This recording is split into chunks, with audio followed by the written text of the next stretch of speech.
my kids will have a pair of shorts and socks and they'll just be in one place. And it's like they've been abducted. They're just there in the middle of the floor. They just took them off and kept walking. They didn't throw them. They just kept going. And you're like, why? Welcome to Not Right Now, the podcast about parenting through all of this.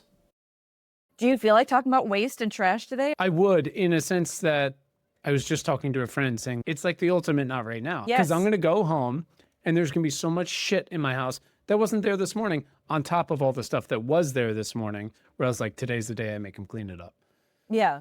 I mean, this all starts at home, right? Look at my, hippy dippy metal straw that I have that, our president probably thinks should be illegal for whatever reason. Yeah. I noticed a tiny Jolly Rancher wrapper on the floor downstairs, and the cleaning folks were just here on Monday, which is of course the whole big deal, like a lot of tears and angst to make the kids clean up for the cleaning people. And so I want to pick it up because it's a little tiny flaw on the floor, but that's not my candy. I don't like hard fruit candy. Why should I do that? And so I'm going to walk past and look at that several times per day and until, I don't know what happens until the next time the cleaning people come. I'm not sure. But yeah, I just think it is very interesting. I don't know if interesting is the right word, but how your life changed, trash-wise when the kids came. We should start with some context, which is no matter what your living situation is, how many kids you've got, whatever, stuff comes into the house once the kids start leaving the house, right? And the more and more people that interact with them.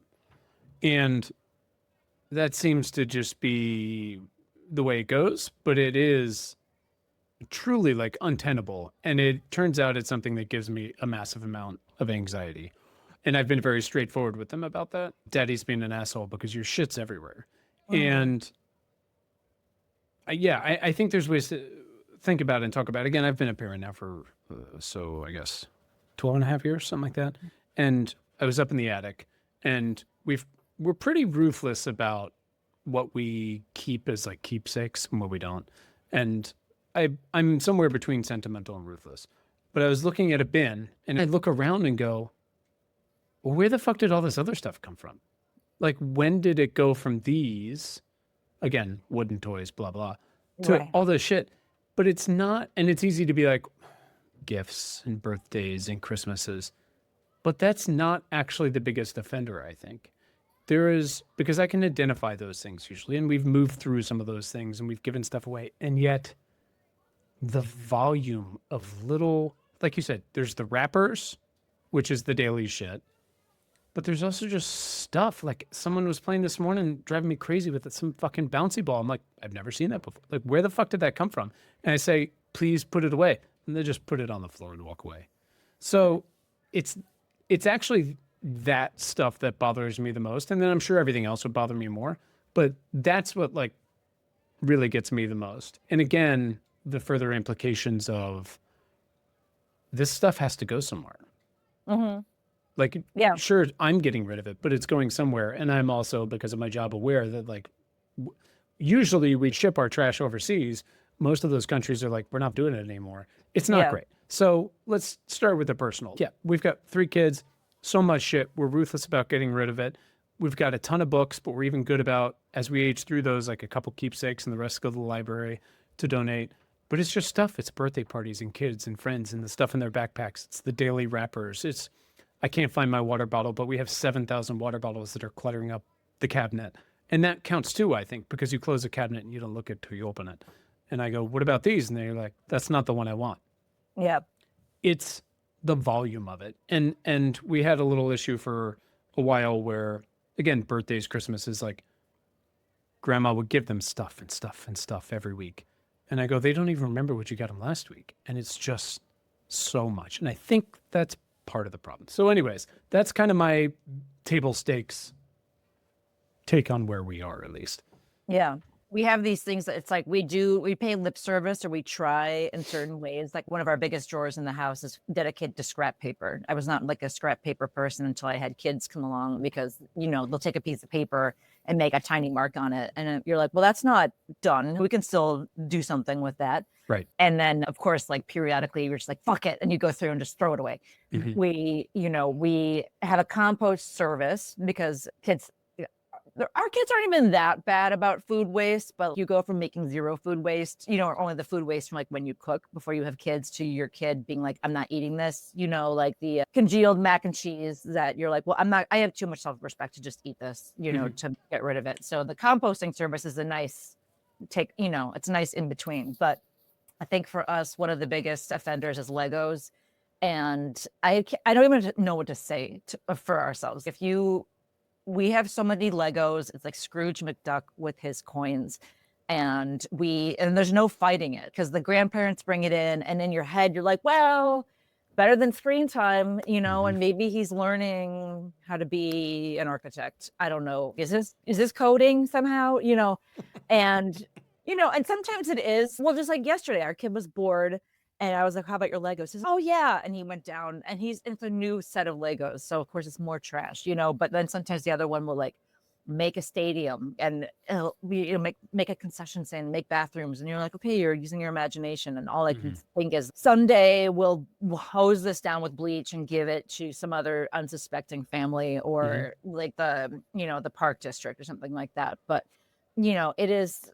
Yes, the things like that are holidays too. Nobody knows until you have kids about the existence of tiny little erasers that are the size of your pinky fingernail that don't serve any purpose aside from just being there to give and then to throw away. You can't give those away. Who are you going to give those to? The Goodwill is not going to take them, and they're not useful as erasers. They are merely only trash, and you have to put yourself in a mindset of just being like, you gotta. I don't know. Sometimes you just got to take the L.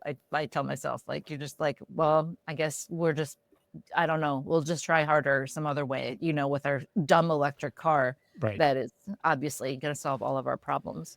It's very easy to just kvetch about all this over and over and point out random things. Let's take this from the easiest things to sort of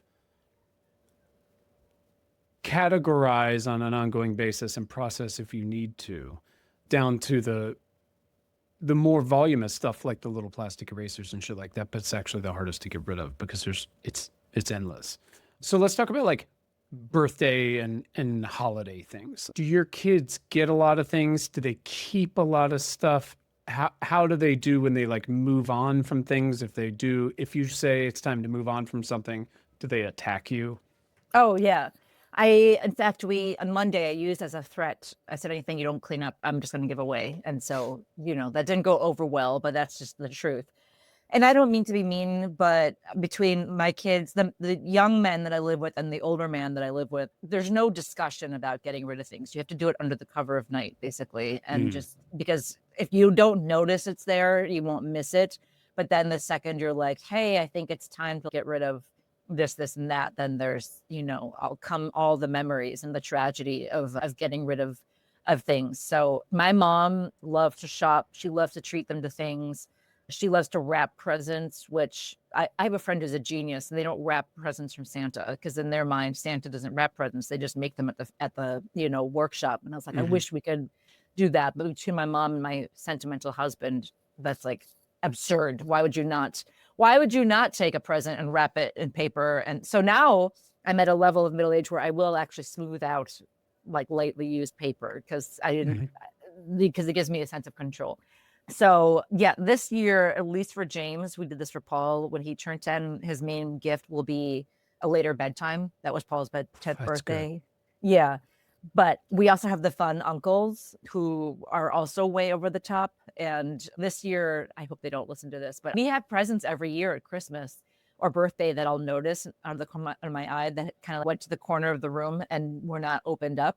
And I'm like, well, I'm just going to disappear this. This will go in the secret closet of giveaway stuff that we'll either, give to someone else as a birthday present, or I ended up donating them to a fundraiser because there's just these things and they're perfectly nice toys, but I'm like, all right, fuck you. Like you can't have like a whole ass, like National Geographic Kids rock tumbler that's been unopened. You know, you don't deserve to just have that sitting around for a rainy day, you know. Mhm. So it's a little bit of strategy, a little bit of hiding, a little bit of being just mean, but they have so much. We have a basement, a finished basement, which was great, like for us for the house, but it is filling up, you know. And then our backyard also, I'm looking out here. Oh God, it just makes me sad how much junk is in the backyard. And yeah, I think I've said before, I think the downside of having kids who are not that online is that they have a lot more shit and they make a lot more mess, you Sure. know, and And you're constantly doing that trade-off, like you said earlier. You're like, oh, at least it's not off screen, right? yeah, Um, yeah, but there's still like a line.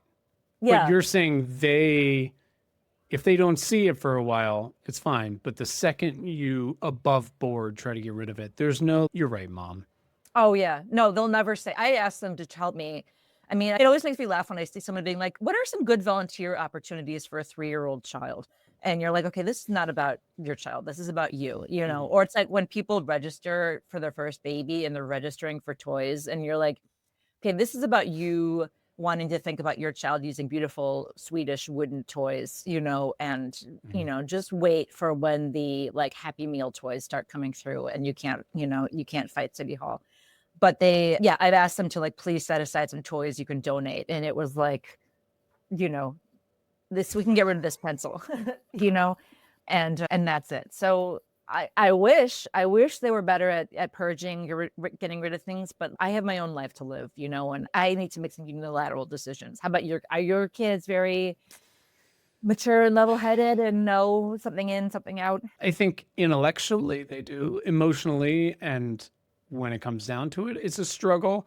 I, this will surprise you, am mean dad about it. I try not to be. I try not to start there at least. And Mm, then usually that's where it goes. But for example, books. Again, like we've always been just pro books. Whatever yeah. books, don't care. People want to give the kids a gift, give them books. Great. We can deal with that. We'll use it. It's important. It's great. We don't care what they read, et cetera, et cetera. But we try to show, like, guys, we've moved on from picture books entirely.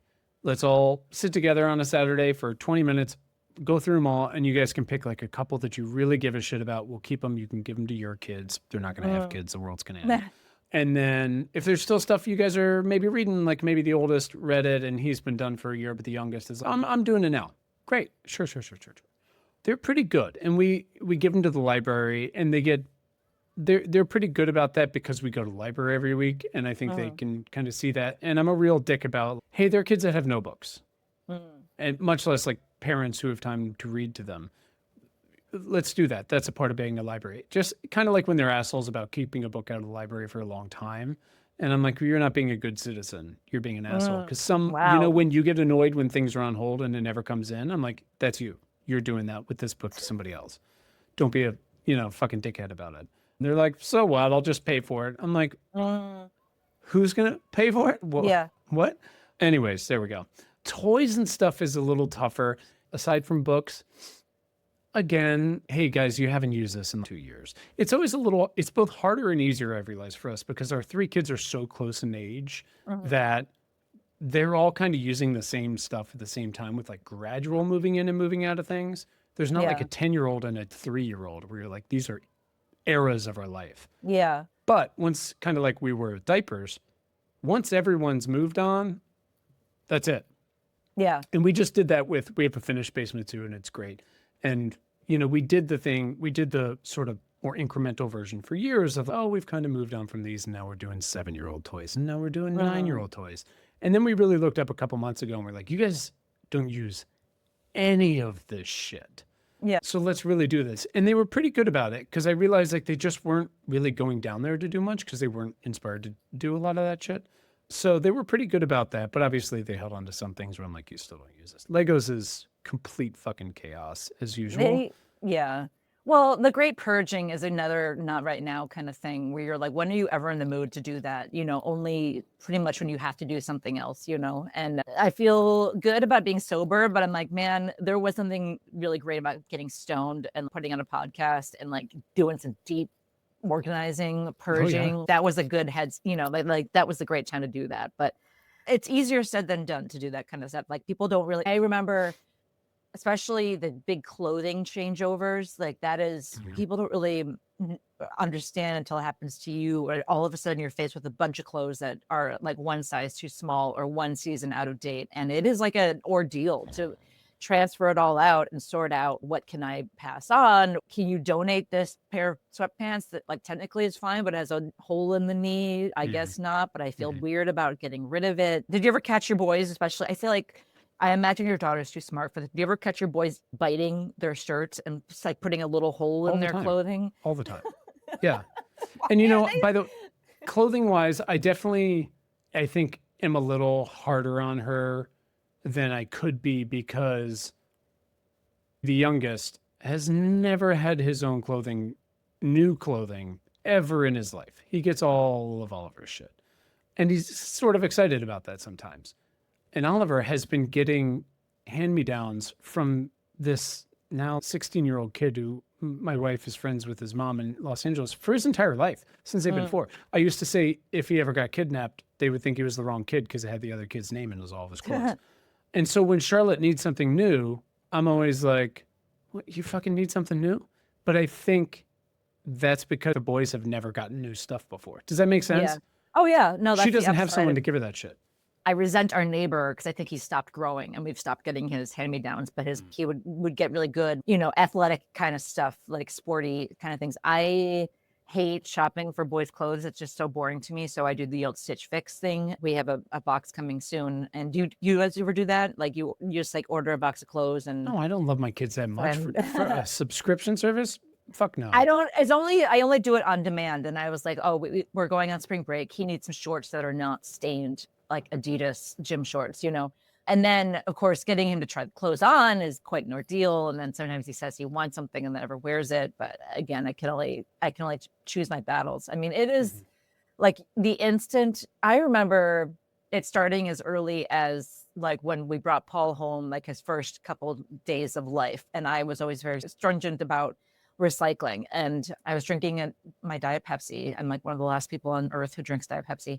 And I was so tired that I was like, fuck it. I'm just going to put it in the garbage can. And that was like where it all began, was like, I'm too tired to rinse it and put it into a separate container.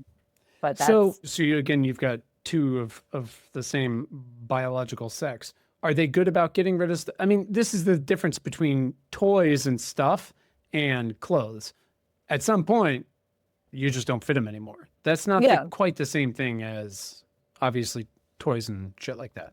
No, and I wish they were just organically more self-sufficient than this, but they're just not. And frankly, like sometimes it's just often not worth like being like, no, I don't play outside. Don't do your homework. Let's do a big clothing purge. And I will be the one who does that, I think it's like you said, once it becomes my problem. Like if I go in their room enough times over and over and it's clear, Dana and I were saying, we're like, all we do is fucking clean up. And it's, but that's because there's too much stuff.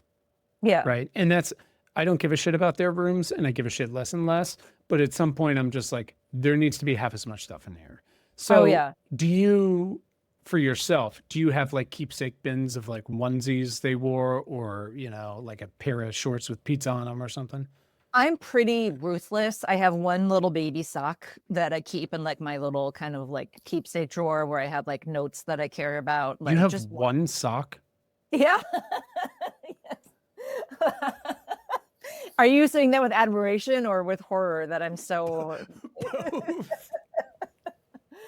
I mean, I just can't. I don't know. We really used everything. Like, and they were gross. Like they were formula drinkers. Sure. Maybe it's different if they're breast milk drinkers, but like all their shirts were not gross, that different. And that's incredible though. That's borderline questionable. If I went home and told Dana, I was like, here's the deal. Claire said we need to get down to one sock. She'd be like, you can get the fuck out of here.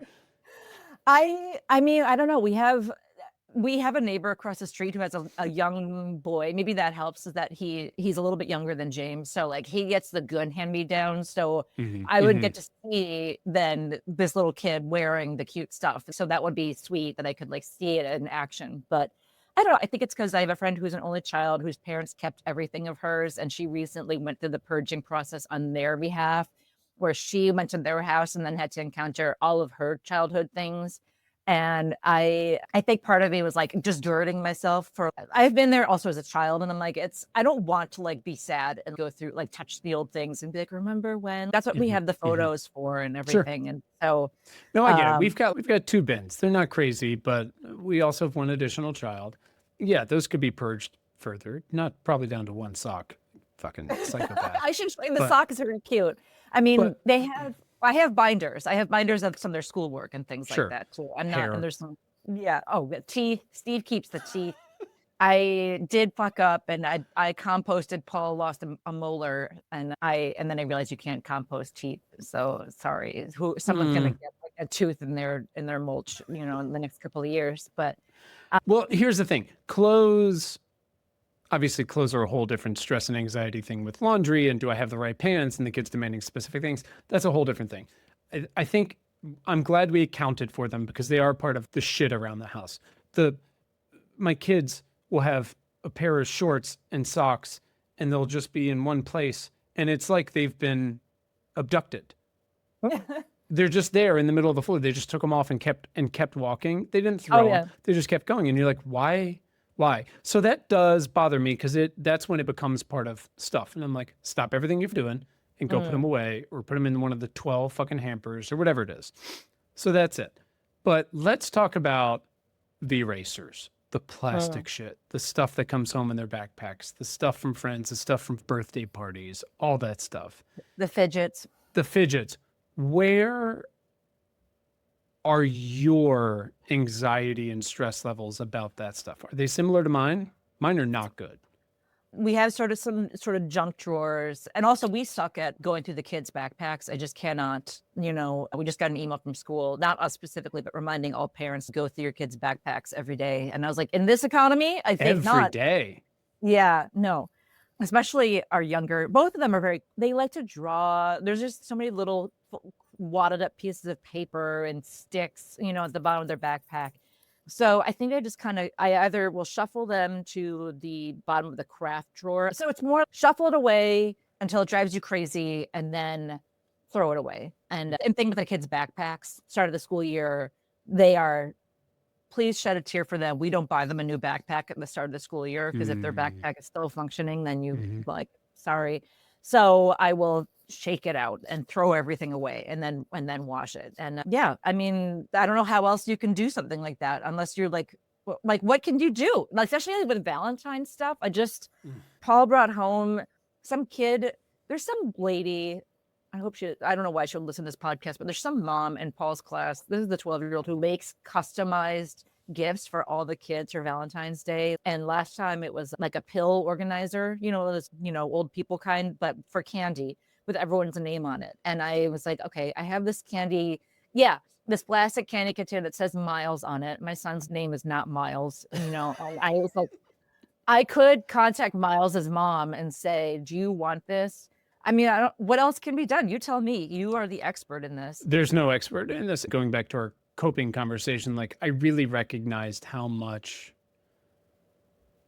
house stuff gives me a lot of anxiety and stress, and how I really will take it out on the kids, and how much I can control versus what I can't. Like, they're going to have stuff. There's going to be things. They're going to bring them home, this and that.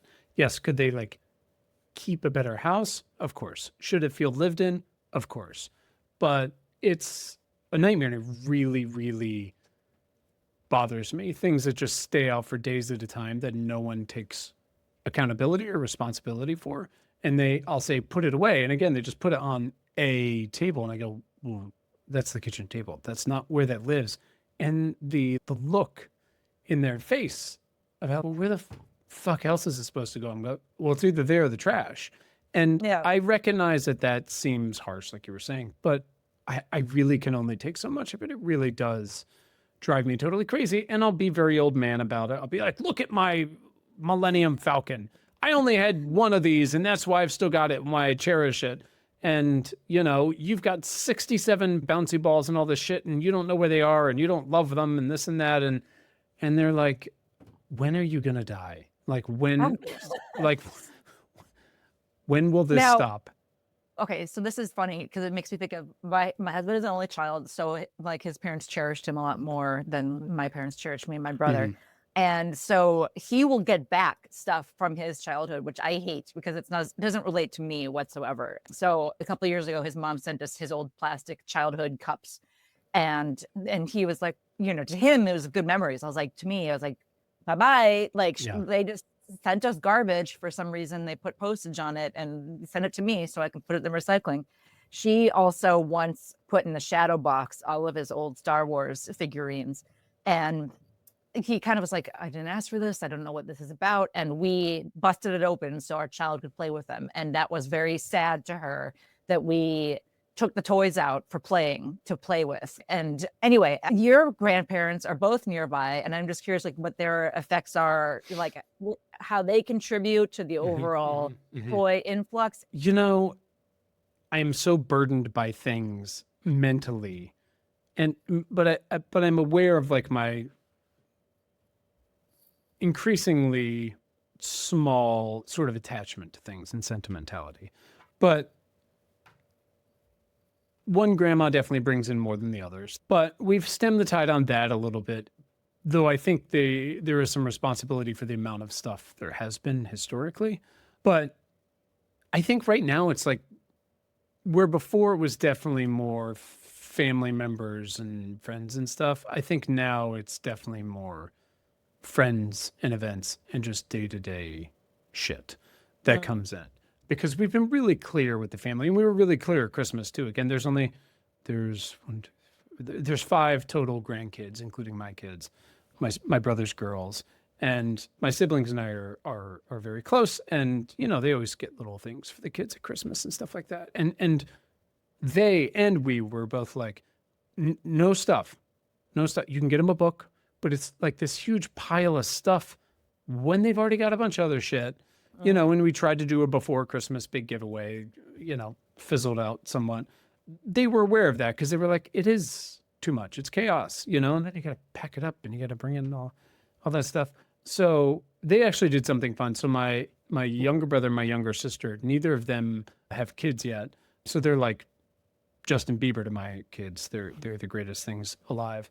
And they decided, kind of like the later bedtime thing, they're going to do a quarterly like Zoom book club with all their nieces and nephews. That's your Christmas gift. And I was like, thank God. Of course, the day before when my kids haven't done any of the reading, I'm annoyed by it, but it's still better than just things throughout the house, So I think that's part of the problem is like we have done so much to stop the flow of things from the sources we're aware of.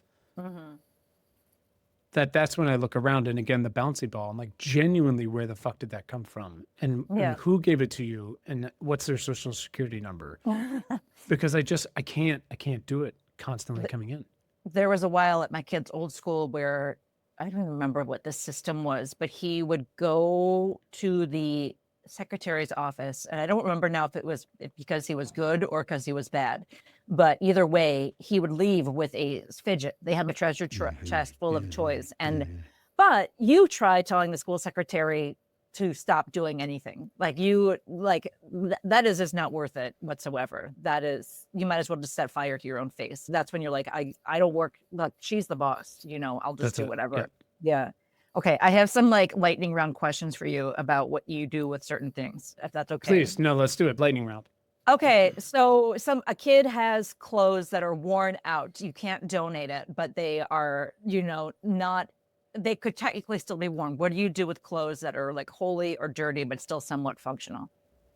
Got to keep them. Keep them forever? Yeah. Do they still fit? I guess they could fit someone technically. Can they be donated?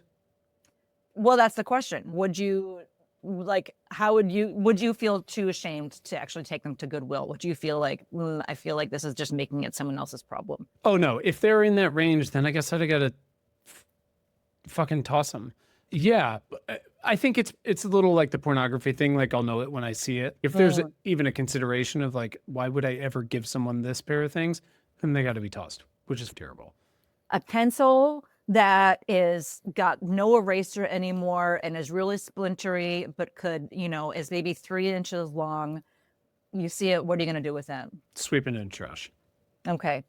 your kids are in baseball, they assign new baseball caps every year. The last year's Little League baseball caps that are for a team that they're not a part of anymore. Keep them in the outside, like sports bin that, again, only some things go in, because when they tell me the next year that they don't have a hat yet, I'm going to tell them, you do have a fucking hat. You have last year's hat. Go get it out of the bin. This one is particular to my neighborhood. When the kids go to the local LGBTQ Pride Fests and they bring home a lot of rainbow marketing material for like insurance companies and banks that illustrate sexual identities that don't apply to them, or at least don't yet. What do you do with those things? It's just like any outside. It's like junk mail to me. Same thing. Toss it. Okay. How do you do your dog poop? I make my kids do it, which doesn't go over well, but I'm like, that's the deal. So front yard, dog poops out there, or she parks on her walk. Every morning before school, they got to go out there with the bag, find some dog poop, and go put it in the can. Is it like the dog bags, like the roll up, like the roll of dog? Okay. Yeah. Nut butter containers. It's so specific. Because here's the thing. When you know enough, it's like pizza boxes. You can't recycle pizza boxes because of the grease. Claire, are you washing out every nut butter container so that you can recycle it? Are you checking which kind of plastic it is after you wash it to make sure you're recycling in the right way? There's only one recycling, and that's not my problem. Then once it goes in there, then that's it. Yeah. I also am like, am I wasting water by using it to rinse out? We can do this all fucking day. This is my entire life. This is my entire life. Is people going, look, I recycle. I'm like, that's great. It's not real. Yeah, sure. Oh, that's a tough one. If we ate everything out of it, I'll throw it in the recycling bin and hopefully it makes through. But again, I'm also, red pill. Recycling's not real. It's fucking horrible. Continue. Oh, Ziploc bag that has contained a food item that is slightly dirtier than like half of a lemon, but not as dirty as, say, a slice of pizza. Are you rinsing out those Ziploc bags and drying them out? Yes, and attempting to not use them for something that somebody will eat, but inevitably will. And I'll see them using it or heating it up in there, and I'm just going, enjoy your cancer. Salad dressing takeout containers. Toss. Okay. Old electronics. What are you guys doing with like old headphones? Usable? Old cell phone. Like say you upgraded your cell phone and you have an old cell phone. We do these still pretty wasteful objectively, but we do the iPhone upgrade program, and that's through Apple. And every year you send them your old one and they refurbish it and sell it refurbished. And then they send you a new one, which is still, again, you're still just making more shit, but someone else buys it. And then finally, toiletries. What are you using for soap and like razors? Good question. I don't shave because it's not right now. It's been this way. I used to go on and off and shave in the summer. And then I was like, I can't do that. I don't have time for that. I've been shaving since I was 12 years old. Soap and shit. Talk about waste. I will buy them like a Costco size of whatever conditioner, doesn't have shit in it because they swim. And so they actually need it, or their hair is straw, and they will be done with it. 3 kids. And yet they'll finish it in 2 days and be like, we're out of conditioner. I go, that's impossible. It doesn't run out. You can't use it as fast. And I know behind that shower curtain, they're just pumping that shit down the fucking drain. Or they spilled it and the top came off and they're not telling me while they're in there and all that shit. It's a fucking nightmare. There where I tried to like scrape like conditioner onto my hand from the shower floor. Also, like my kids can't use a bowl, like they're too dumb to know how to use toothpaste correctly. So like every tube of toothpaste is, Mount Vesuvius on the Let me ask you this question. 2 kids. How many tubes of toothpaste are open in their bathroom right now? Real answer. I mean, you mean like full tubes or also including the ones from the dentist? In process at any point. They're not in the recycling and they're not opened.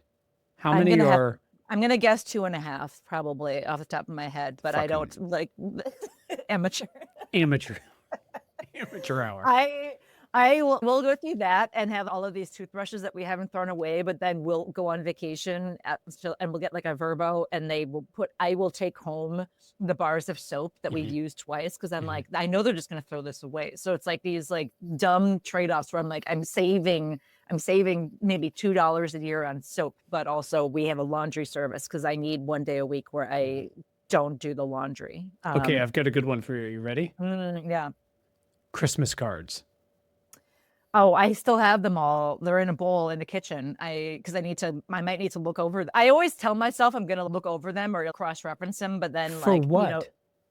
for the same reason you want your kids, I did keep my kid's baby hat from the hospital. So I have 2 pieces of mementos, but.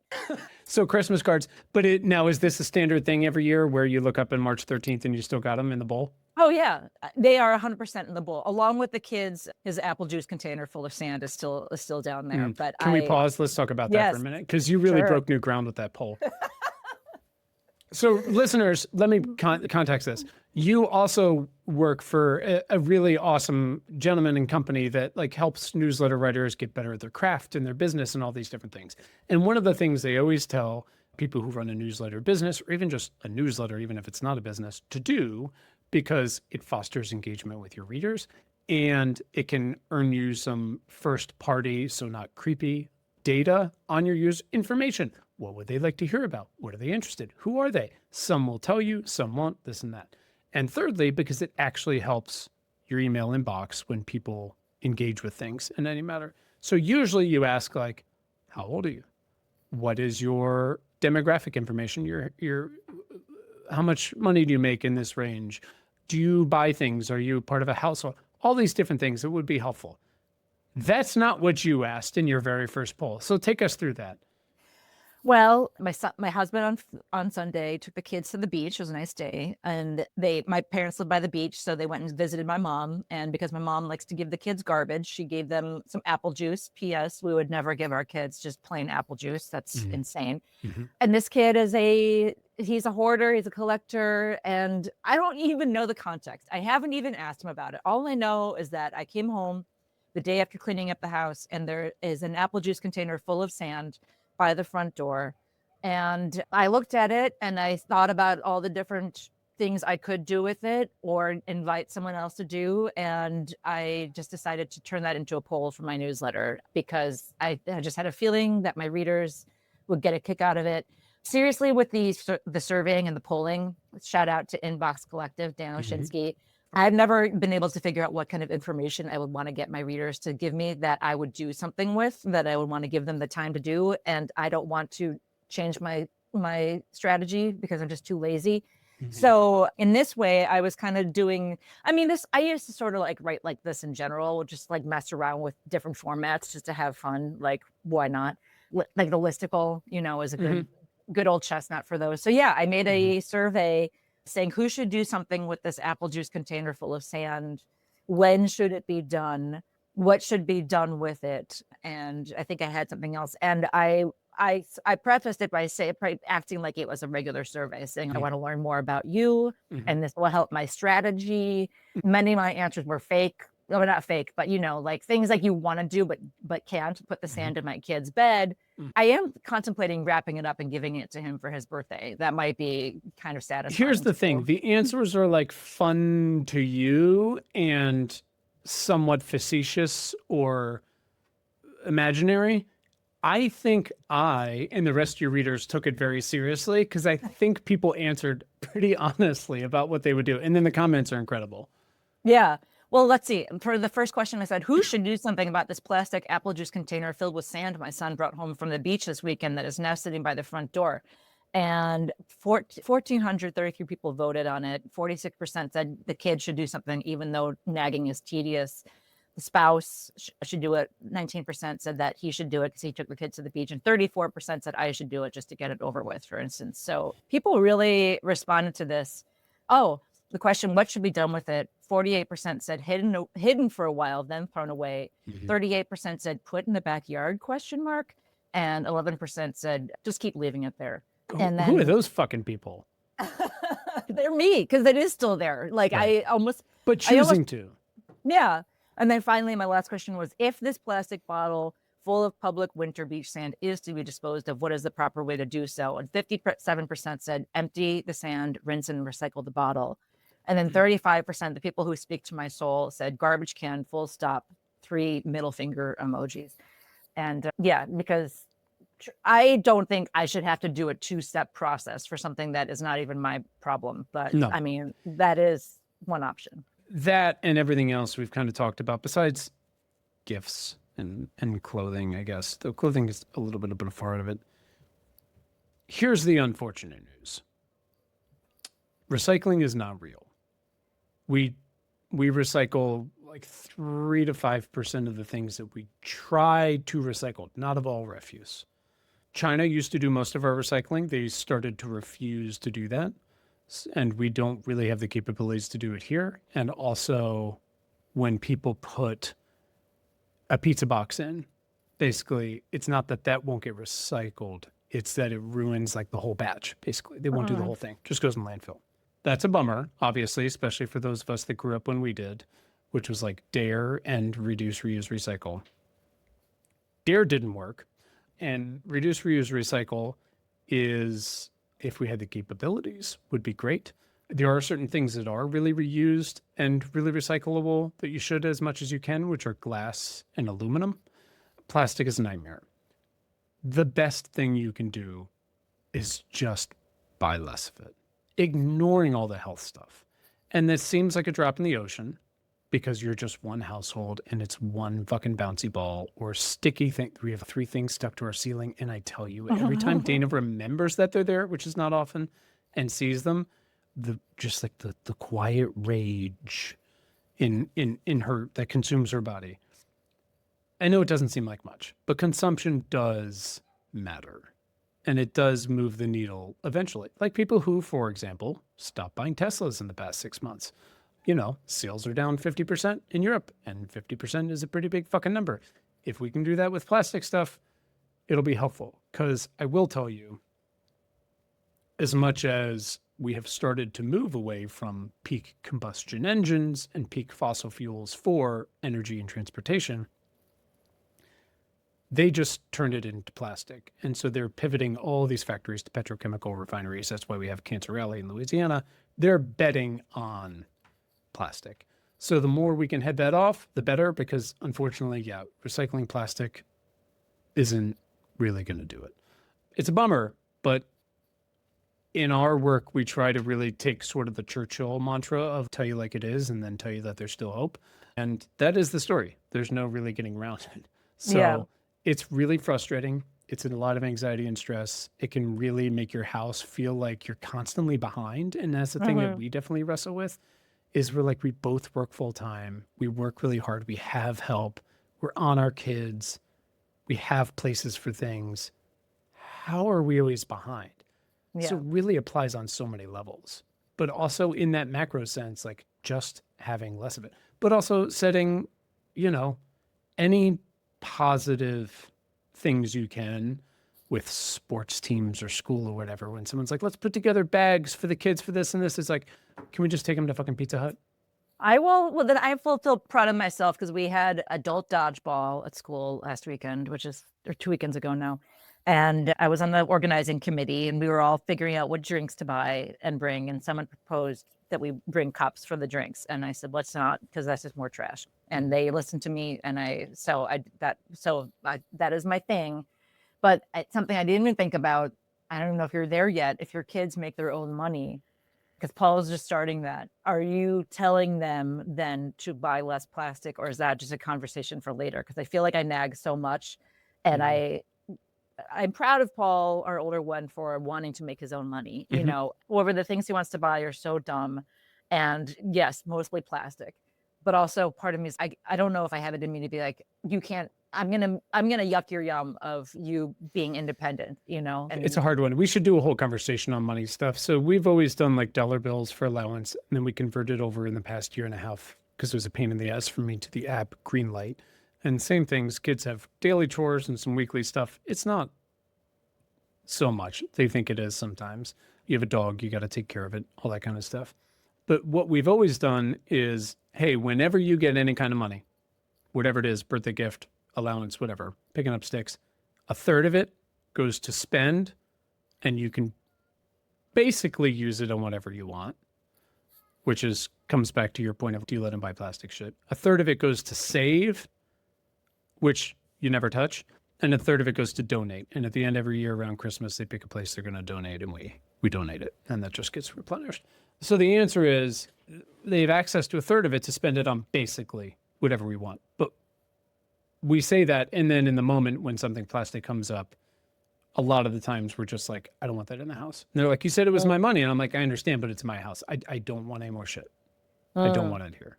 And that's annoying to them. Like you said, it yucks their yum for sure. But I'm also like, I can't willingly, I'm so annoyed by the amount of shit I don't know where it comes from. I can't willingly bring another thing in that in 3 days you fucking forget exists.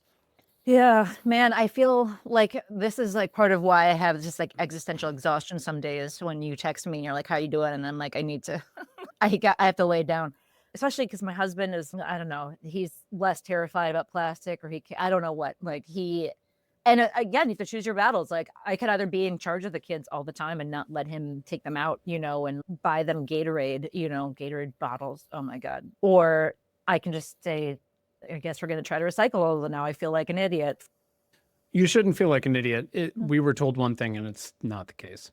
Well, so if you do have a plastic Gatorade bottle in your house, are you throwing it away then? Are you not trying to recycle it? Like actually, it's not half and half. It's truly 90 to 96% likely it's not going to be recycled.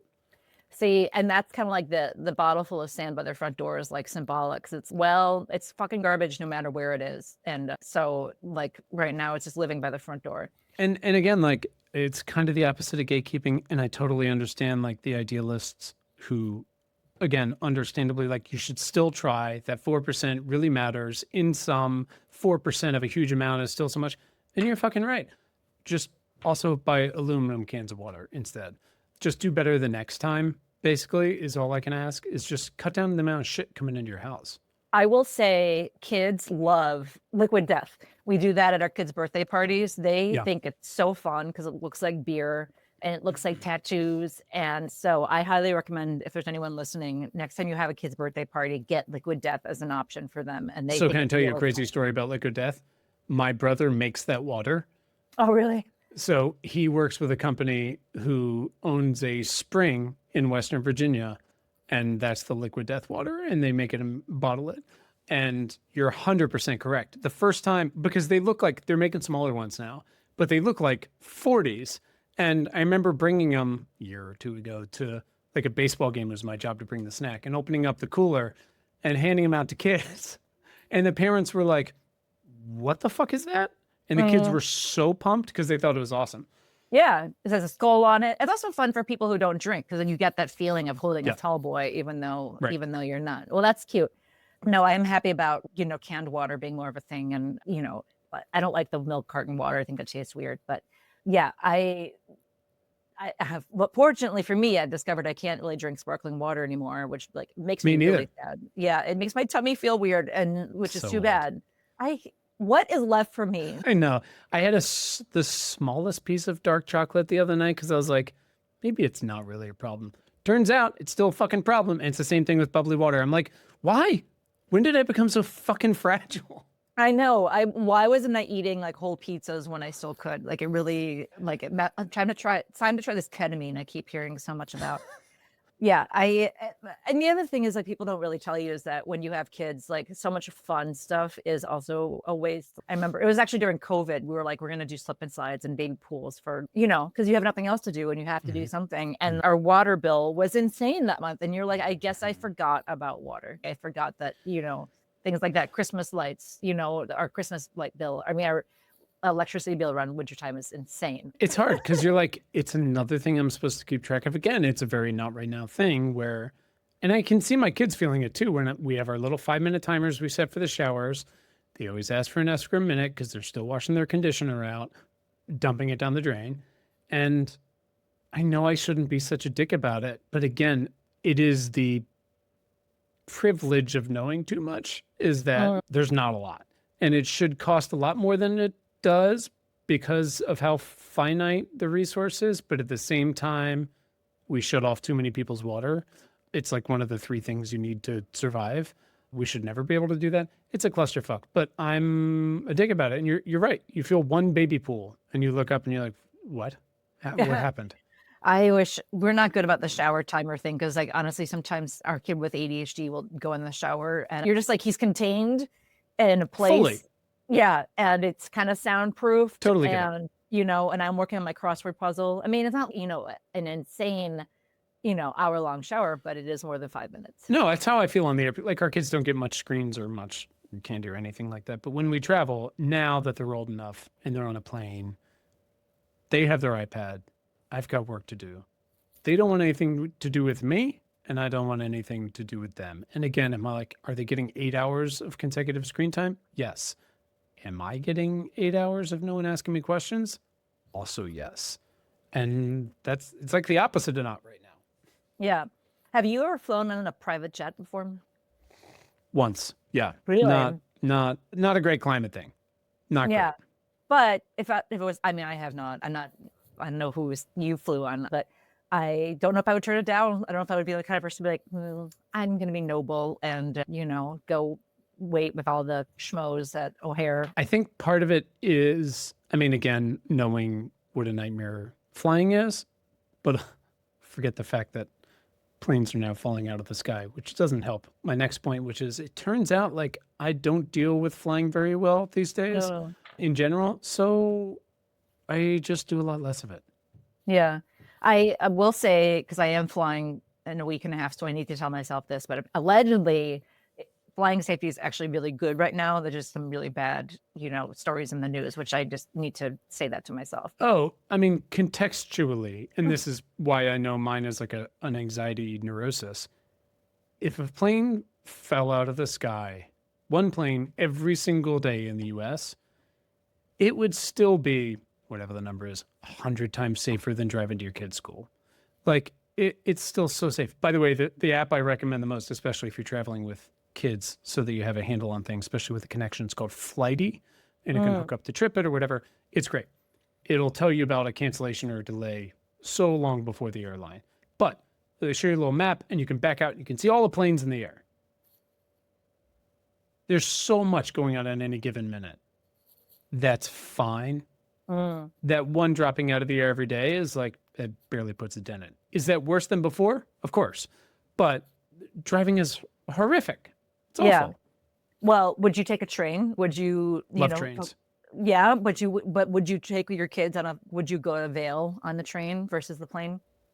No, I would kill them halfway into the trip. No. It's also expensive. Like for some reason, I thought that for some reason, if you're on the ground, it's cheap, but you're like, no, unless you are going to sleep in your seat, like it is not. And no, I get it. You got to do it. It's still so much safer. It's totally I think it's a control thing for me. Oh yeah. No, I don't prefer it for sure. It's not my thing. My friend is an attorney at American Airlines, and I was talking to a dad last week about how he was on a flight that dropped 30 to 10,000 feet, like in a couple of minutes. And I was like, how'd you handle that? And he's like, I was okay. But everyone was screaming about the way it felt on their ears. And I was like, it's the screaming for me. I would really not want to be on a plane where people are screaming. Mm-hmm. And he admitted that he wrote a note to his wife and daughter. And I was like, that's not good. You should, that's not like what I want to be doing. I want no screaming. And I don't want to be sending any notes. Like, nope. Nope. Trying to get that phone service for the last call. Nope. No, thank you. I remember being on a flight once 20 years ago, and the turbulence was bad enough that there was a nun and she was crossing herself over and over. And I was like, that's not a great sign.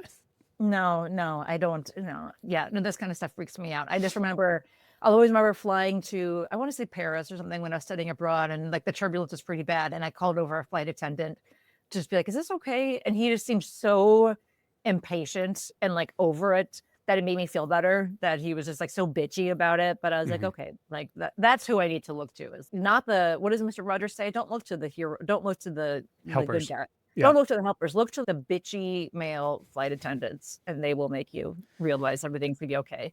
You put a point in here, back to our waste thing, talk about everything's going to be okay, about the time James had diarrhea in the bathtub. Oh yeah. Do you ever wish for something like that, or say a fire that could just actually make a lot of the stuff in the house disappear and take it out of your hands entirely? Well, I don't wish for a purging fire. Cleansing. A cleansing fire. That's kind of funny. I think I fantasize about when they leave and grow up. At the same time, I dread it. I also like our houses. We are not remodeling because there just seems no point. We are still very much balls in the house, not just the ones that with the people I live with. But I'm like, why would we repaint things when it's just going to get fucked up all over again? We might get another dog in a couple of years. Like, why would we do that? So, I do think about what it'll be like. I remember. And there's certain things that I love. I loved reclaiming the cabinet over time where we are getting gradually rid of children's dishware, for instance, and like how nice that is to, and getting rid of car seats gradually. Like, Are you sentimental about that at all?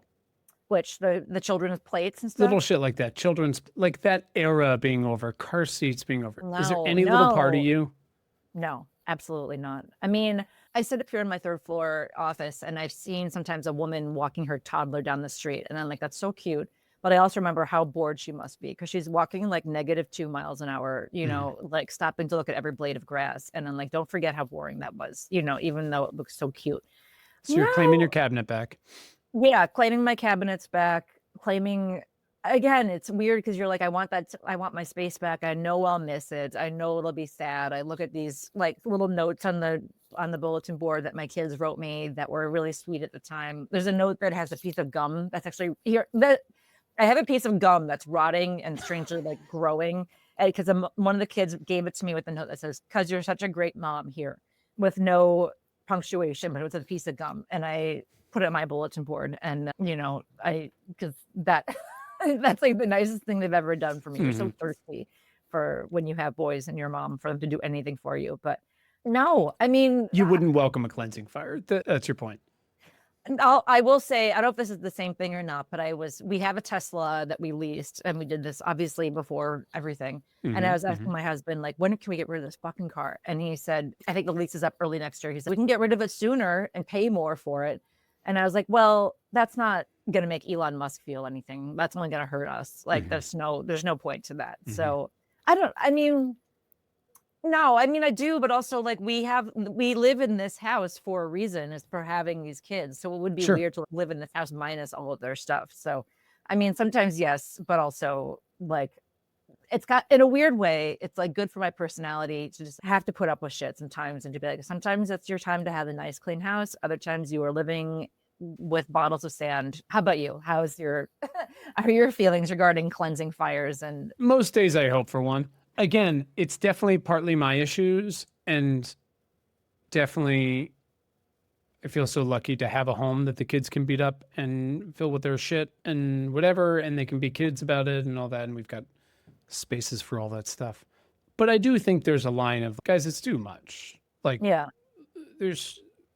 I don't know what the fuck half this stuff is, And I'm sorry, if there's a bin of stuffed animals or whatever that's been sitting in the corner of a bedroom or the basement or whatever for over a year, guys, clearly you're not using them. Again, some kids would appreciate these, my usual spiel, but they don't have to stay here. What's the thing on the t-shirt at the bar? oh, You don't have to go home. You can't. Yeah, you don't have to go home, but you can't stay here. That's basically my policy. That's basically what do you my do with policy. old stuffed animals, by the way? That's another good one. What do you do with those? Mostly donate them, though. I guess I don't know. Didn't you read The Velveteen Rabbit? They're covered in scarlet fever. Like, you Oh, can't do I'm that. sure they are, especially my kids. My brother and his fun husband used to buy my kids like gigantic stuffed animals, which like only take up room and they're too big to sleep with, And I have a video of one time when I was fun. I made like a big pile of all the stuffed animals, and the kids stood up on their little step stool and launched themselves into this pile of stuffed animals. And then I got rid of them, and they still to this day will be like, "Where's that giant octopus?" And I'm like, I got rid of it because. Do you tell them the truth always? I often do. Sometimes I lie. Like my son was looking for some cup the other day that he didn't need for the last 4 years, and then he was having a big meltdown over not being able to find it. And I was like, I really want to tell him I got rid of it, but also he's so emotional right now that I feel like just telling him the cold hard truth is not going to be good for me personally. So I was like, I'll try to find it, which is not quite a lie, But I think, something we didn't touch on is probably another conversation is like the sandwich generation portion of it too. My husband's parents are cat hoarders and they hoard cat things. My parents live in a big old house, and someday I'm going to figure out what to do with the like all the books that live on the built-in shelves and like the baby Mhm. grand piano, and all of their old stuff. So part of it is just doing, we can only do our part, but there's broader horizons, above, beyond, that are going to be terrifying, but also puts in perspective, like, well, what's one more bouncy ball? I guess, I can throw that away, unlike, my dad's old treadmill. Yeah, and that's the thing. I think it's understanding that if you set up expectations, know that they're only going to be met like a quarter of the time at best. What's the baseball thing? It's like 1 for 3 gets you into the Hall of Fame, and try to cut it off at the source as much as you can, But also know there's, yeah, like you said, the sandwich generation shit. You're just like, oh my god. I mean, you know, Yeah. and it's going to be your problem. Yeah, my husband has told me, he's like, can we make sure that when my parents die, we keep this piano of theirs that they brought over on the covered wagon? And in my head, I'm like, no, like, where are we going to put that? But I just say, yes, sure. Cause like, it's just easier to say that at the moment. Shove it down, Claire. Shove it down. They're still alive. And so they can still put, more cat figurines on that piano, in the meantime. I would like to think, and I've said out loud a bunch of times, and everyone they either roll their eyes if they did hear me, but they try not to hear me, like most things. I'm like, by the time I kick off, whether it's tomorrow or 100 years from now, I want to have no accounts. I want to have no stuff. I don't want people to have to deal with it. I don't want it. I don't want to have to think. I want to know it's all gone. And I got I got 3 20s that I leave on like my deathbed. And green funeral, just put you out in the field. So until you're, just push me over the waterfall, whatever. And again, I'm sure I'll become ornery and a collector of things and all that. No, but you're going to be a grandpa and you're going to be buying your kid them like all the bouncy balls. All right. What are you most guilty of in terms of your own personal mess that either Dana gets mad at you about or your kids get mad at you? Because you can't be an angel. I'm sure there must be some kind of. No. I mean, no, I'm not an angel. Okay. It used to be, just day to day, like towels in the bed and clothes. So even I got tired of that. I'm examining all my faults. We have a lot of time here. I'll be the one who takes out like games and puzzles and things like that to try to instigate some family time that no one else wants it to do. And then it'll, like, a puzzle will sit out for a month. And eventually everyone else, it's dead to everyone else. Yeah. And I'm still holding on to some hope that we're going to do it. And they're like, well, we haven't been able to use this table since, March. Oh, yeah. So that's slightly different, but that's more mine. But I don't bring much shit in. But part of the reason I don't bring much shit in is I don't go anywhere. I come to this office and I record with you, or I talk about the climate catastrophe, and then I go home and I go to the gym. I don't have a lot of opportunities to get stuff. I guess maybe sometimes it's like groceries, like too much stuff like that. But even then, I've started now yelling at the kids. I told Dana while she was gone for all the Oscar stuff, I said, so when you come back, there's not a lot of food in the house, because I've now started just telling the kids, I'm not buying food until you eat everything that's gone. They're like, everything? I'm like, yeah, no, that's it. I'm just not getting new stuff. And she's like, Jesus Christ. Oh, God. Yeah. Yeah. When you're like, you're going to eat those like 8 stale Tostitos that are, yeah. Yeah. That's really funny. It's not great. It's spiraling. Our carpet, if you went to our living room, you'd notice that our carpet is very uneven because James, like when he finishes a puzzle, it has to be like that forever. So we hide it under the rug. And that when he moves out, and I'll be like, fuck you, all you puzzles, get the fuck out of here. But yeah, God forbid there's something where you need a completely even surface, because that's not happening. Yeah. It's frustrating. You wish it wasn't the deal. It's the control what you can control thing, but also, I don't know, man. You also just don't want to be a dick all the time about it. Yeah, it's impossible. That's not a fun feeling. It's exhausting. Yeah. And also part of it is even though it is about you, it's also not about you. Like, the world is not going to congratulate you. Maybe they will, but no one's going to be like, oh, Claire, your kids are so environmental. Great job. Like, you must be a really good parent, although no, like, that's not, I would love that, but they're, on the other hand, I don't want to be around that kid who's like being like, don't have that. Even though you're like, I wish they wouldn't have, another plastic thing, like that kid would be a pain in the ass, and I wouldn't want to be around that kid. So no one's friends with that kid. Let me ask you one last question.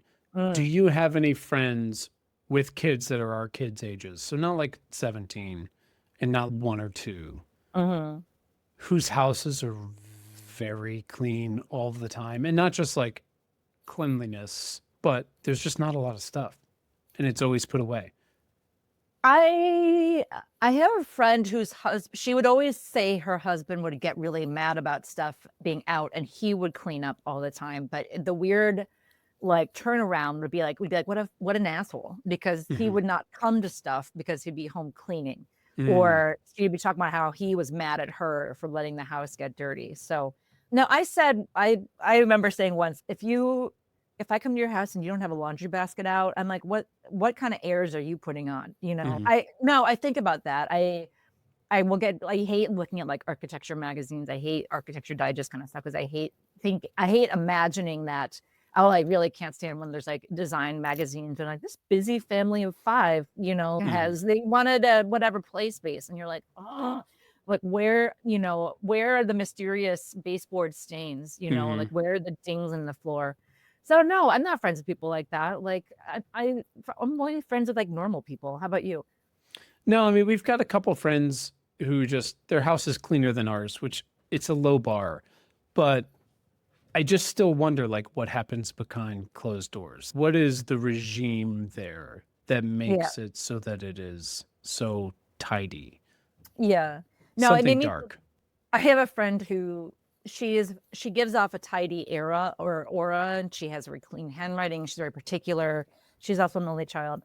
And it made me feel better to talk to her about how she will just go off sometimes and like the manic cleaning and like sweeping things into a garbage can or like getting more and more frantic. And I just was like, that's what I just need to hear that other Hmm. people are like that sometimes, that's, you can be as clean as you want to be, as long as you're having like a regular mental breakdown and you're willing to share that with me, then, be who you want to be. But Yeah. just let me see the insanity, serenity now, right?